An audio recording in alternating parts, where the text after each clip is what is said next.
the weekly trail report, presented by the Outdoor Club of Port Jervis.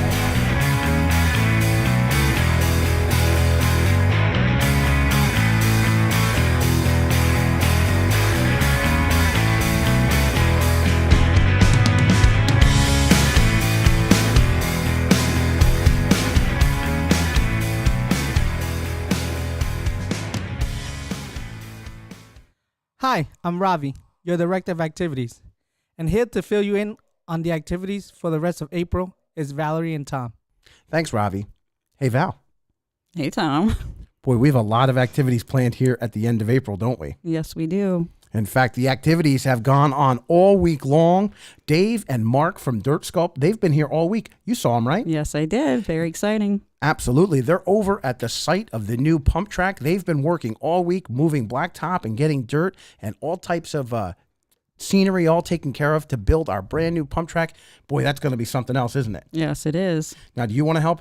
I do, and I am. And how can we all help out? Well, this Saturday, April 27th at 8 a.m., join Mike Ward in sprucing up the area down by the pump track. That's Riverside Park.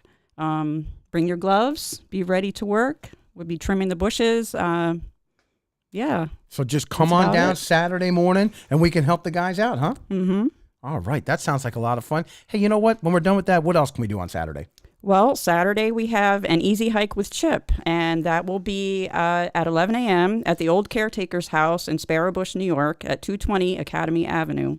And this hike is good for beginners, kids, and anyone else wanting to get away from the noises of the city. So we got cleanup Saturday morning, hike Saturday mid-morning to the early afternoon. Then you got to go to bed early. Yes, definitely. Absolutely. Early to bed on Saturday because we got our first one of the year. Yeah. Our Sunday morning sunrise hike. It's this Sunday, 5 a.m. Begins at parking lot 6. And it is a hike led by Ravi. And where are we going? Where are we going? Mirror Lake.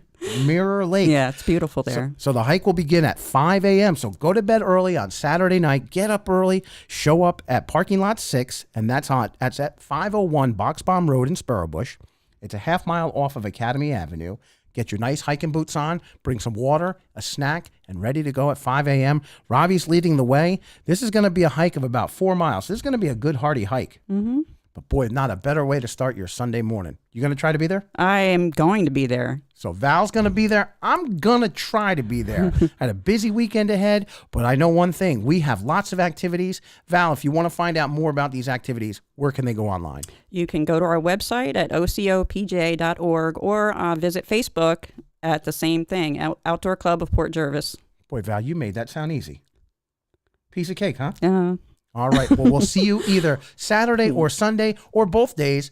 And like Val said, any more information, check us out at ocopj.org or visit us on Facebook, Outdoor Club of Port Jervis. Thank you. The trails are generally dry with an occasional wet spot. If you come across a muddy area, please avoid it. Don't forget about our sunrise hike coming up this Sunday. We'll be starting up at Boxbaum Road, parking lot 6. The starting time will be 5 a.m. Don't forget to bring your flashlight, some water, and snacks. I hope to see you there. After the sunrise hike, plan on attending a very special event at Foundry 42. Foundry 42 hosts Through and Through, one man's path of hiking over 2,000 miles and finding true happiness.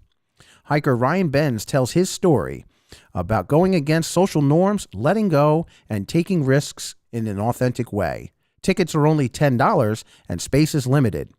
The event is this Sunday at 2 p.m., Foundry 42. Stewie's, American Comfort Food, 701 Pennsylvania Avenue in Matamoros. I go to Stewie's because their food is fresh and delicious and their service is great. You should try Stewie's for their homemade soups and pies. Stewie's, the official caterer of We Dig Wednesdays. Good morning, and in studio today with me is Melissa Decker, and today's topic is running. Melissa has been running for quite some time, and we're interested in knowing all about it. Good morning, Melissa. Good morning, Chip. Welcome to the studio. Thank you. All right, so let's get right to it. Tell us a little bit about your background as far as how you got started running and why it is you enjoy it. Well, I've been running for close to 30 years now, and the reason why I started is just to be a little bit more healthy. and get moving. And I've been doing it ever since. And so where is your preference of running, your choice of running? What do you do? Is it in a gym or is it someplace else? I don't like the gym, Chip. Okay. I like running outside. Okay. All right. So when you say outside, where is it we're running? I usually run anywhere, on the sidewalk, side of the street, up the mountain, Point Peter, up in the Watershed. Oh, okay. So you enjoy the Watershed Park as a running feature. That's my favorite place to run. Okay. And why is it your favorite place to run? Well, in the summertime, there's shade, not a lot of sun, so you're cooler while you're running. There's no traffic to worry about. No cars are going to run you over. Right. And the nature of running up the mountain. It's very peaceful, isn't it? Very peaceful. You see a lot of birds. You see a lot of deer. I've seen bear. Well, you're okay by saying you've seen bear. That's Okay, fine. good. They do exist, by the way. Yes, in the Watershed. So what is your favorite race to do? You mean length? Yeah, I know there's a bunch of races that people choose and they kind of key in on their favorite. So My favorite is a long distance, half marathon, half a marathon. Wow, that's 13 miles, isn't it? 13.1. 13.1 miles. That's incredible. And how do you get ready for a 13.1 mile race? A lot of training. A lot of training. Okay. So, all right. So let's get back to the Watershed and trail running. So someone wants to come out and run with you. What is it they need to have in order to come out and run? They should be wearing a good pair of running shoes, preferably a trail running shoe. But if you don't have trail running shoes, a pair of running shoes will be just fine. Something that gives you stability on the ankle when you're Correct. running? Okay, Correct. because it isn't a natural trail that you're running on, right? Correct. Okay. And preparation before running, what should they do? Stretching, no stretching? Yes, stretching is important. Okay, stretching is very important. All right. What about, let's say, they want to start by doing a 5K at the Watershed? Can they just jump right in, or should they build themselves up? It depends. I mean, if somebody wants to come out and run with me on a Saturday morning, if they're beginning, I will take it nice and slow, even stop if they need to stop. As long as they're motivated, I'm going to help them. Motivated. That's right. Well, what I'd like to do someday is come out and run with you, because I'm a new person and I enjoy the fact that you are very into this running, and I'd like to explore trail running with you if you allow me to. Oh, I definitely will. Oh, thank you.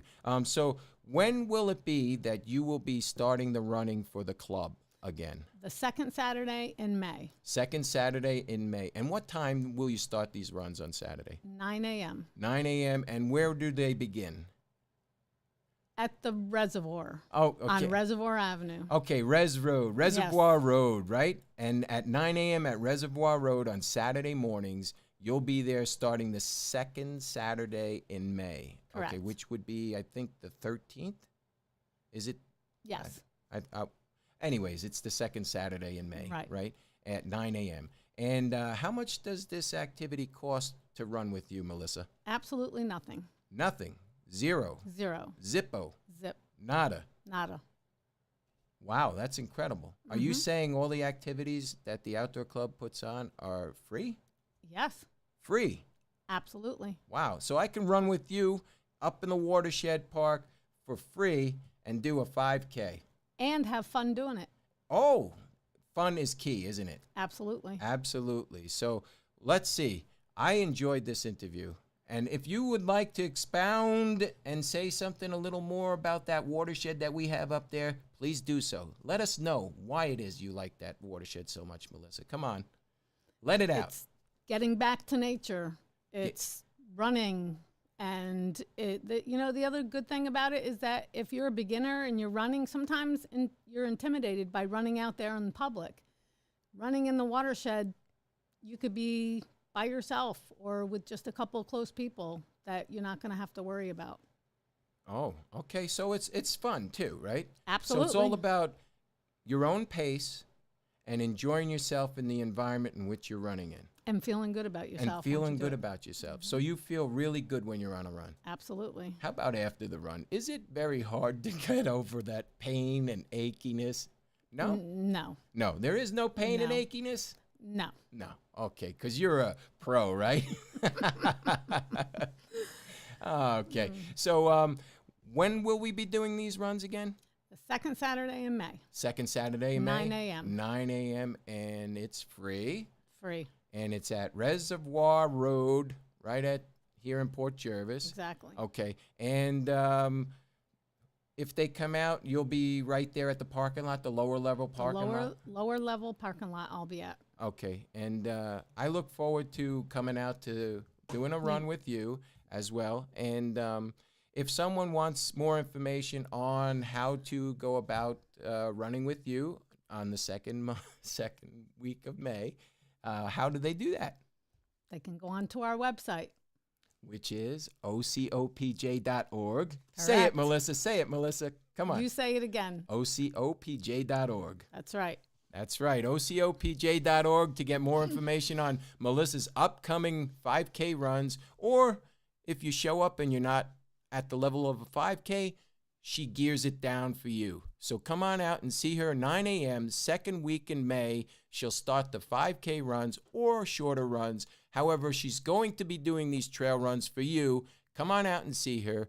Activity, get ready. Melissa will be there. I think I'll show up as well. I hope you do. Thank you. And thank you for coming out today for this interview. My pleasure. Appreciate it. The UpFront Gallery is the region's premier art gallery. Owners Debbie and Gordon showcase local and regional talent with galas and exhibitions throughout the year. At UpFront Gallery, there's always something going on. From paintings to photographs, sculptures, and more, the UpFront Gallery is the place to see and be seen. UpFront Gallery also hosts private events and cocktail parties. Book your next event with Debbie today. Give her a call, 845-754-5000. You'll love her. She's exactly what UpFront is all about. The UpFront Gallery, 31 Jersey Avenue, Port Jervis. Hey, it's Megan Crawford. And Carissa Souza. And this is Mailbag With Megan is. Today, we are here to answer your questions that were submitted by viewers just like you. So, Yeah, let's get started. shall we get started? Yeah. Okay. All right. So, first question. I'll go ahead and read this one. I would like you to. All right. Thank you. Okay. First question is submitted by Jenny M. from Port Jervis. She says, how easy is it to navigate the watershed for a first-time hiker? Okay. Good question. Yeah, that is Jenny. a really good question. Good question. So, I personally think that it's very easy to navigate the watershed. First, most important thing is that you should definitely have a map. Your map is going to give you all of the information that you need about the trails, very clearly marked with the trails that are beginner, intermediate, also a little bit more of an advanced trail. As far as hiking goes, there are a lot of even just carriage trails to walk on if you are a novice hiker. And there are some pretty rocky trails out there as well in the northern section of the park if you are a little bit more advanced and looking for a little bit more of a workout maybe. But I say that they're all pretty accessible to everyone. Just use Yeah. awareness, definitely. And if you're not looking to have paper, at the trailhead, specific trailheads, there's a QR reader. You could just scan it and have it on your phone at all times. Yeah, absolutely. And of course, you can always go to ocopj.org and download a map so that you have it with you. But like I said, Very well trails marked. are clearly marked. So you will never have an issue with that. Very clearly marked. So, Agreed. all right. Okay, next question. Yeah. All right. Our next question comes from Trish H. What advice would you give a first-time hiker on watershed trails? Yeah. And I would say maybe check the weather before you go out so you can be prepared for what gear you might need. Whether it be rain gear, snow gear, there's no excuse. That's right. Bring it. Get out there. Some nice sturdy shoes would be always a safe bet. Absolutely. Sneakers of some kind if you don't have like hiking shoes per se or hiking Perfect. boots, but yeah. Yep. Make sure you're well hydrated. Bring some water. Bring a snack. Yeah. Bring a snack. Bring a snack. It's always a good idea. Yeah. You know, depending on the season as well, it's always really smart to have sunscreen if it's the middle of summer. Bug spray. Yeah, bug spray, definitely. Bug spray. Tick spray. Tick spray. All the sprays. All the sprays. Yeah. All the sprays. Yeah. Make sure you have your map. That's probably pretty important. That is And important. it's also probably important to note that if you are heading out for the first time on the trails, have an idea and a plan of where you're going from the Agreed. beginning, you know, and also make sure that you tell a friend or a loved one where you're going, you know. That's solid advice right there. Just in case. Yeah. And always make sure that you're having a good time. That's right. Enjoy the moment. That's right. Take pictures. Leave only footprints. I like that. Thank you. All right. Okay. Question 3. Have at it. All right. So this question is submitted by Trish T. And she asks, which trails are most suitable for children besides the beginner's berm if you're hiking? Oh, are we talking hiking or biking? We're going to talk hiking, and then, yeah, we can answer this question with biking as well. I think so. But, yeah, hiking. So if you're looking to do a short hike, if you are a novice hiker and you're looking to do a short hike and, you know, your kids are excited and you can make sure you have a map, of course. We're going to keep reiterating that. Make sure you have a map. Have a map. Parking lot 2 is a good place to park for this. Sugary or Towpath. Yes. Those are 2 really good Highly trails agree. that you could walk with your kids for sure. Yep. She did have a second part to this question, which are completely inappropriate for kids.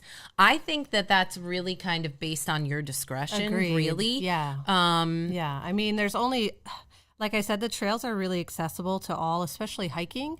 If you have some sort of maybe height fear with children, I might stay away from maybe turntable because of the cliffs on the side. Yeah. But other than that, I really think you shouldn't have a problem with any of the trails. Like Meg said, if you stay up on P2, there's not a lot of elevation change, so it's nice to stay up on top of the mountain and do some circles like that. Yeah. I mean, if you're into hiking some hills and getting them sturdy, then for sure head up to one of the other parking areas. But yes, P2 is a great place to start. And the flagpole is also a good place to park as well because, you know, you can enjoy the views, but also Hula Hubbard is right there. Yes. And that's such a nice, easy trail to walk on for sure, especially with kids, definitely. Yeah. What's inappropriate? I don't think really. I was actually giving that some thought, and I did think that kind of like getting out in that northern section of the park, like Judah Hunter and DJ Downs out there, that does require a time commitment, I think. Yes, depending on your So, time. Yeah. Yeah. So that might be, you know, depending You have on little your ones. kids. Yeah, little ones that You- tucker out easy. You might not want to. You might Agreed. not want to head out that way. Perfect. So But- just check the mileage. Every trail is Yeah. well marked with mileage. For so sure. You shouldn't have a problem there. Then I think if we answer it in terms of biking, if you have a child who is really looking to get out there on some single track, but is a novice rider, you could certainly park at parking lot 6 and do Waltz Keep. That I think is a perfect trail to get them started on, but it also gives you access to Box Bum Road and roads like that are a little bit more gravel and flat rather than any kind of single track. And I would not recommend training wheels anywhere. I mean, Yeah. if you're going to stick to maybe the road sections. Yeah. But That still is a bumpy ride on some Yes, training wheels, yes, but yeah, that's not going to work for the single track. I agree. So, Hope that answers your question. All right. Next. cool. So I have, I understood you've ridden some pretty recognizable trails. Yeah. How do the trails of Port Jervis stack up?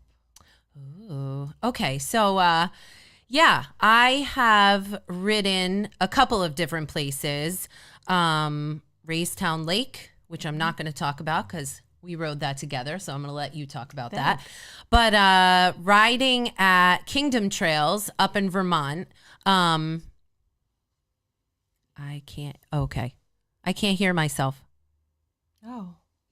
Okay. All right. So yeah, riding the Kingdom Trails up in Vermont. So I would say this is what I have to say about this. The Kingdom Trails, although they have a variety of trails that are listed beginner to advanced, I don't feel like they are the same as Port Jervis in terms of the Kingdom Trails are very smooth trails. Town. Yeah. Yeah. So something that might make an advanced trail at Kingdom might be the elevation drop or something like that, but it's still giving you a very smooth ride. Where here, some of the advanced trails in the Watershed are because there are rock gardens or steep climbs and a rock garden. So I feel like there's a little bit more of a variety here because you can get that fast and flowy that you're looking for in some sections of the park. But then there's also, for those people who really love a good rocky ride, you can get that in parts of the park as well, where a lot of the stuff that I've ridden at Kingdom, you never get that like real rocky technical. Yes. Technical is the word that I'm Technical is looking the for. word. That technical ride that maybe some people are really looking for. It's really just they're very like very groomed, very That's true. So I think that's the major difference. So I love the variety of riding at the Watershed because it really kind of it gives you everything that you're looking for. Agreed. Yeah. Yeah. So That's pretty much what I would say about Racetown as well. Very groomed, very floaty. But Port Jervis, this is home. The views are beautiful to look out on. And to ride a good technical trail, this is really, really a good trail system to ride. So I say they stack up really well. yeah, Really well. absolutely. I would say the same for sure. Something for everyone. Yep. So Okay. am I So up next? yeah, take it away. All right. If you were given the choice between racing your bike or attending a bike festival, what would you choose? And I read the last question, so you answer first. Okay. So I am definitely going to say that I would prefer racing over a bike festival. Here's why. I know that seems kind of crazy, but I like the adrenaline rush of the race. Yes. Now, I am not in it to win it a lot of the time. Don't let her fool you. She's nicknamed Megatron. No, I am not in it to win it, but I do like the feeling before the race when everyone is out there and there's that really high of everyone, like waiting for the gun to go off and, the whole like that fast like lead out when when everybody gets to the edge of the park. It's fun. It just gives you that rush of adrenaline. That's a lot of fun. And I don't know what it is about races. Yeah. Okay. That's surprising. It's the feeling. It's the feeling that you get when you're racing, for sure. Yeah. And see, I don't have too much experience in the race realm, but having worked many a mountain bike festival and ridden in a few, I would say I like the festivals a little more. I mean, ask me again in a couple years, maybe when I have more races under my belt. But as of right now, I just love the camaraderie. And I love having these races at home where I am surrounded by friends and people I know and people I don't know that have come from far away to come to this beautiful event. And no one's really, like you said, in it to win it. It's more of a camaraderie. So I'd have to say I like the festival atmosphere. Yeah. There is something to be said about it. It definitely has like a really relaxed vibe. Right. You know? Absolutely. That is So, just be on the lookout because there's lots of goodness happening in the park. You can tune in by finding the Outdoor Club Facebook page, going to the website for sure. That list, again? ocopj.org. There it is. All of the events are listed there. There's From hiking to biking to all of the in between. Yeah. Also, shout out to the trail crew. Thank every one of you that comes out and does what you do. Absolutely. To maintain these trails. It would not be what it is without you. So the trail digs, we dig Wednesday. Tune in. Bring a shovel. Yeah. Come dig some trails. Be part of the magic that's happening here. Absolutely. Right? Yeah. And tune in. August 11th will be our next event, the Point Peter Pounder. I believe that's the only H2H series race that is in the Watershed. Yep. So if you're interested in that. And then also the Erie 80 is October 19th. Yep. So that is the festival, and that is a lot more laid back atmosphere. So both equally fun. Yep. Definitely. Yeah. But if you're looking for something to do on a weekly basis, definitely check out the website because there's always something going on. So. And like I said, if you have any questions, please mailbag at ocopj.org. We would love to answer your questions, guys. We would. Thank you so much for tuning in, and we'll see you out there. Bye. Nexix. It's a different kind of logic puzzle. Can you connect the dots? Then Nexix is for you. Author Jeff Marchant, Outdoor Club member, has created a unique and interesting puzzle book meant to challenge your mind. It's called Nexix. It's available online at Amazon. That's Nexix, Nexix. Joining me now is Nancy Davis Kessler, who's here tonight at UpFront Gallery. Hey, Nancy, how are you? Great. How are you? I'm doing real well. Happy to have you here tonight. You know, this is the Outdoor Club studio, our setup. It's beautiful. We're doing something very special here tonight. We're talking about the UpFront Gallery and all of the great artists who have exhibits and their art on display. Nancy, you happen to be an artist, right? Yes, I am. All right, now this is totally unscripted, so you have to help me. All right. In second grade, my teacher told me my handwriting was chicken scratch. Yeah. At the end of the school day, I walked up to her and I said, "Excuse me, miss, but you said my handwriting is chicken scratch. Is that good or bad?" That's a great question. Yeah. So in terms of art, it never got any better. Coloring in the numbers, coloring out of the numbers. This is not my forte. But art is in the eyes of the beholder. Well, let me tell you something. Then there can be maybe one person out there that might like my art. But let's talk a little bit about your art. Nancy, where are you from? Originally Long Island. Okay. Currently in the town of Deer Park. Okay, good. I live in the town of Deer Park as well. All right. On the mean streets of Cutterbackville. And Nancy, you're here tonight. You have your art on display. Let's talk a little bit about your art. What is it that you have here? Well, I do photography. Tonight, though, I have put my photography all on canvas. So some people ask if it's paintings, what is it? Because it's hard to tell with certain photos. But it's all my photography done on canvas. So you take the pictures. Yep. And what are your pictures mostly of? Are they people? Are they places? Is it everything? It's mostly nature. Okay. Honestly, I'm real big on outdoors stuff. Well, you live in a pretty good area I for know. inspiration. So whether it's birds or dragonflies or landscapes, that kind of stuff. So you take the pictures and then you process them. And how do you transfer them to canvas? Is it a secret? It's called online programs. Like, for example, I don't actually do it myself. I send it out to somebody. Okay. And I pay them, and I say, make this look good on canvas, and they send it back. But like everything else, it has to start with the original eye and the original picture. Right, correct. About how many pieces do you have here tonight? About 15. Oh, wow. And how long have you been doing this?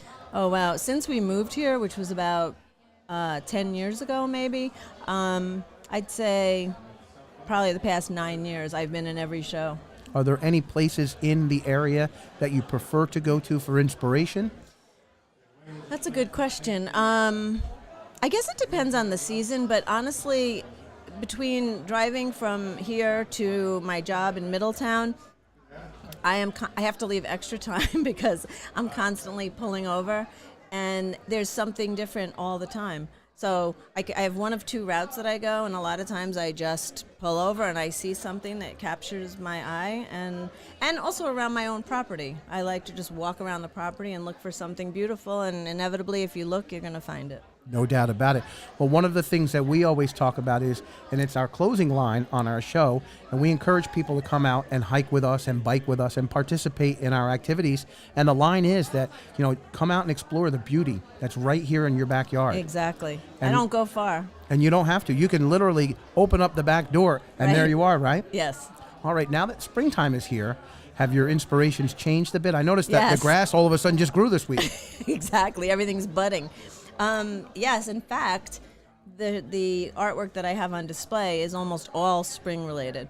Birds and flowers and things like that. Wow. So it's all out there tonight. We're going to go check it all out. Nancy, one last question for young people, because we do have young people that are involved with our club. Yep. If young people want to get involved in the arts, especially arts with photography, do they have to go out and spend tons of money on equipment? Absolutely not. Absolutely not. You could take beautiful photos with your phone, and it's really more in the eye. I have an average camera. I have some fancy cameras, but I take with me the average camera, the one that is light, the one that is easy, the one that I don't need to put on different lenses, and that's where most of my photos come from. How about that? Yep. So if you're a young person out there and you're looking to get involved in the arts, just take your phone with you, and anytime something just, the inspiration's there, right? Snap it. Yes. All right. Nancy Davis Kessler, thank you so much for joining us, and thank you for bringing your art down here tonight to the UpFront Gallery. You're welcome. Thank you. That's going to do it for another episode of the Weekly Trail Report. And as we say every week, get outside and enjoy the beauty that is right here in our backyards.